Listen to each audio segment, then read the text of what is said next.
My name is Clara Hayes and I'm 27 years old. I live in Maplewood, Pennsylvania, and for most of my life, people have called me steady, practical, and dependable. It always felt like a compliment, a quiet pat on the back for being the one who could be counted on, the one who stayed late, said yes, smoothed things over, and quietly made the numbers work when everyone else was busy celebrating. I was a nurse working long shifts at the local hospital, and my dream was simple: a small apartment of my own, something bright and airy, maybe near the hospital, with enough room for a bookshelf, a little table by the window, and mornings that belonged just to me.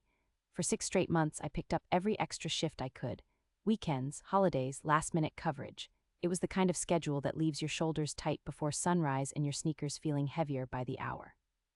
I packed cheap lunches, skipped takeout, and let my own plans sit on hold because I had a goal, a future I was building dollar by dollar. Then my younger sister, Amelia, got into a prestigious university across the state.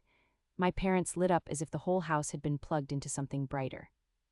There was a celebratory dinner, photos taken in the kitchen, printed emails from admissions spread across the table, a campus map folded beside the salt shaker, and Amelia glowing in that way 18-year-olds do when life is finally opening right on schedule.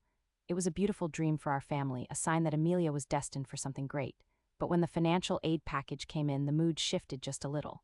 Not enough to dim the dream, just enough to make the room go quiet. There was a gap, a $5,000 hole for the first semester that the aid wouldn't cover. I remember the way my mother pressed her fingertips to her temple, her voice soft with worry.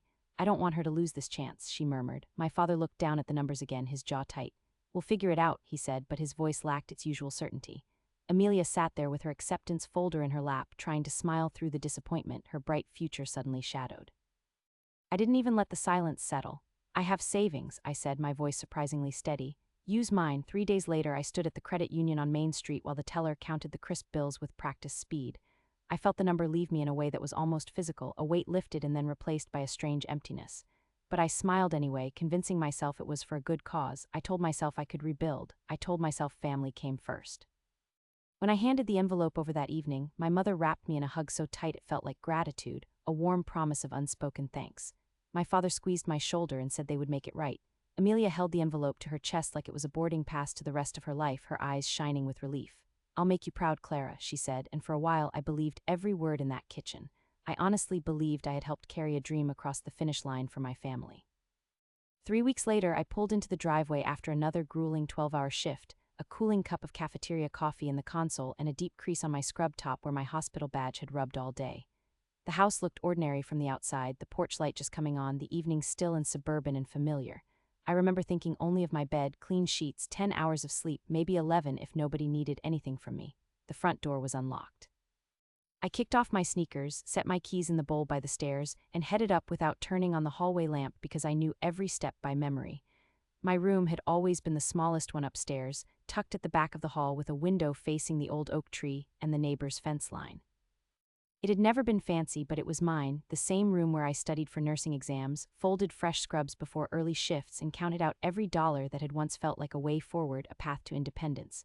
I pushed open the door and stopped dead. The walls were a different color, a stark pale gray instead of the soft blue I had picked years ago.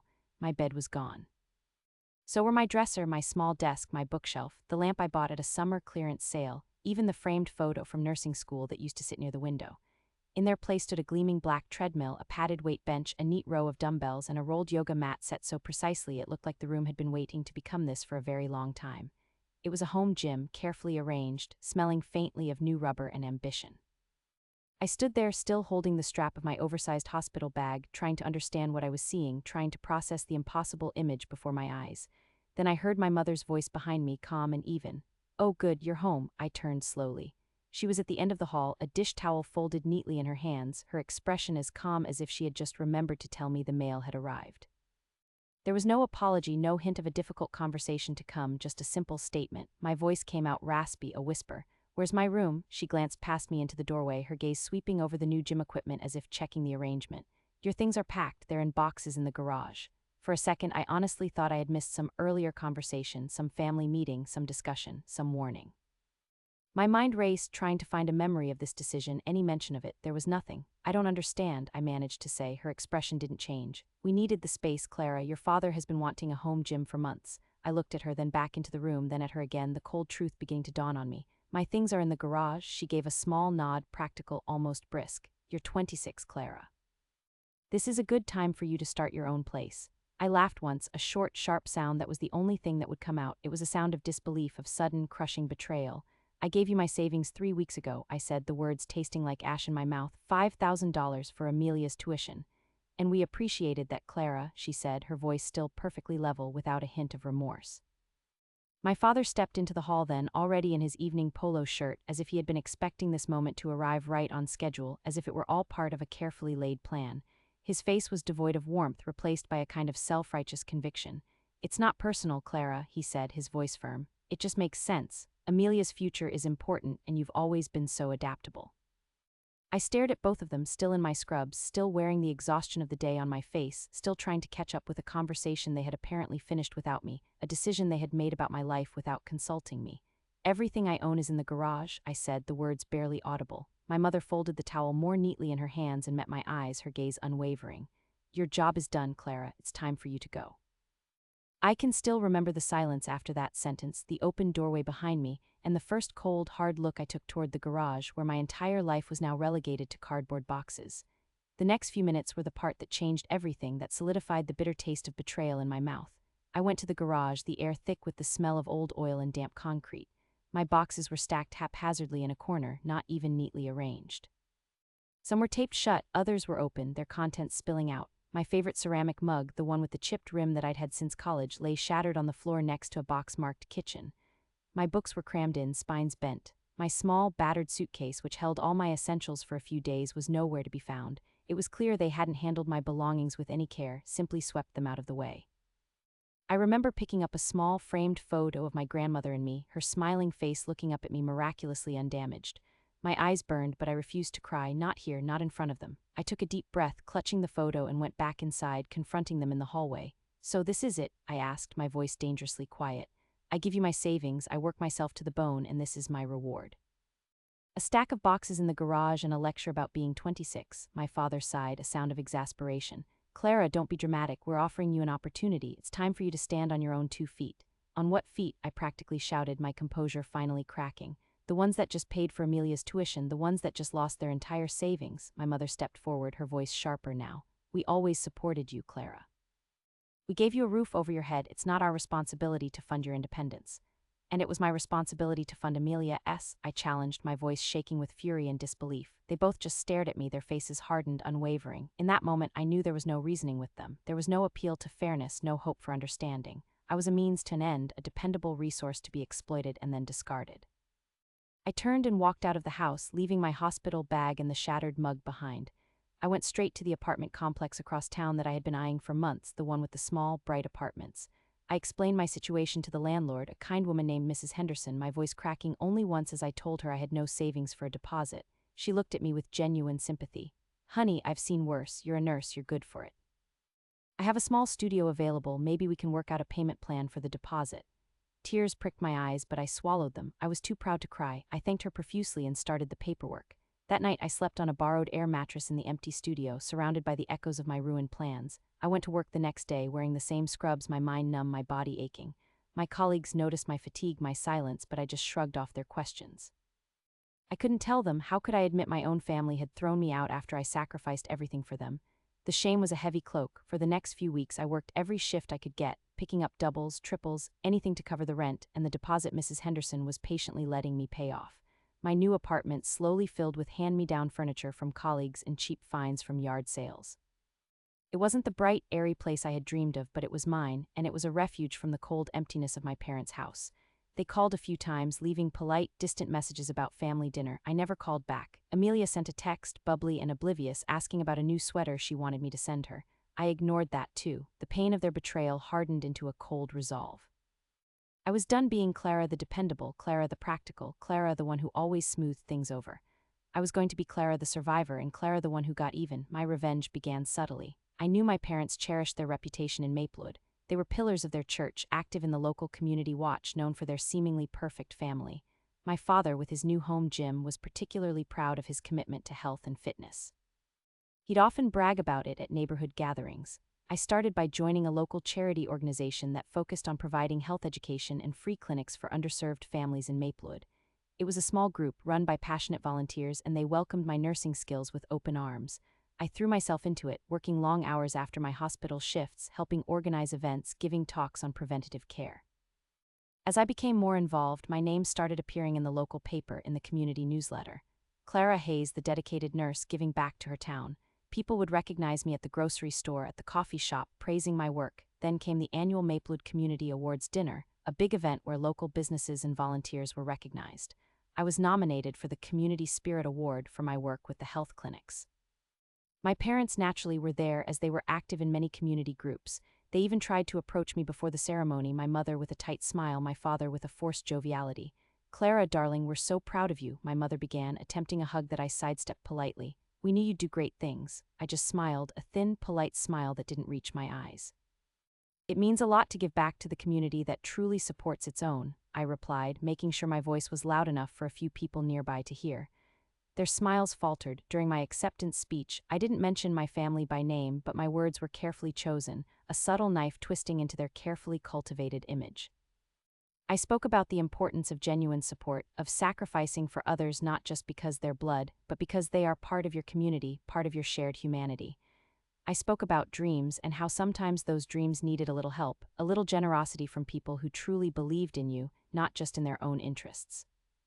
I've learned that sometimes the greatest acts of generosity aren't always recognized, and sometimes the people you expect to support you most are the ones who let you down, I said, looking directly at my parents' table, my voice clear and unwavering. But the true reward isn't in the thanks you receive, it's in knowing you've made a difference, in building a community where everyone feels valued, where everyone has a place to call home, literally and figuratively. There was a ripple of murmurs, polite applause, and my parents' faces were visibly pale. My father's hand was clenched around his water glass. My mother was staring straight ahead, pretending not to notice the subtle glances directed their way. The whispers started immediately after. People in Maplewood talked, they pieced things together. Clara, the wonderful nurse, giving so much to the community, who suddenly moved out of her parents' house. The fact that I was now living in a small studio apartment, despite my good job, became a point of quiet speculation. My parents' new home gym, which my father had bragged about, suddenly took on a new, darker meaning. Was it really just a coincidence that Clara, the generous daughter, was out of the house the same month they got this expensive new equipment? The carefully constructed image of my parents as loving, supportive figures began to crack. They found themselves facing uncomfortable questions at church, at neighborhood meetings. They tried to explain, to deflect, but my subtle words had planted a seed of doubt. The true climax came a few months later. My father, trying to save face, decided to host an open house for a new initiative at his community watch group, hoping to regain some of his standing. He wanted to show off their renovated house, their new home gym. My mother sent me a terse invitation, clearly under duress, saying it was important for family appearances. I decided to go. I dressed in my best professional clothes, a sharp blazer and tailored trousers, looking every bit the successful, independent woman I had become. I walked into their house, which was buzzing with neighbors and community members, and a small part of me enjoyed the uncomfortable silence that fell as I entered. My parents greeted me with strained smiles, trying to play the part of a united family. I made my rounds, chatted politely, and accepted congratulations for my continued community work. Then my father, in a desperate attempt to show off, led a small group of people toward the new home gym, clearly hoping to impress them. My old room. I followed casually, a quiet observer. He opened the door with a flourish, expecting admiration. Before anyone could comment, I stepped forward, my voice calm but carrying through the quiet room. "Oh, Dad, it looks wonderful," I said, a faint smile playing on my lips. "It's amazing what you can do with a little extra space, isn't it, especially when you suddenly have an empty room."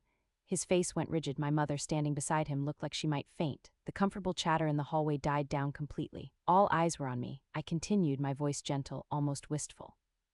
"I remember when this was my room. It was tiny, but it was where I planned my future, where I studied late nights for my nursing exams, and it's where I saved every penny for my own apartment, or, as it turned out, for Amelia's tuition."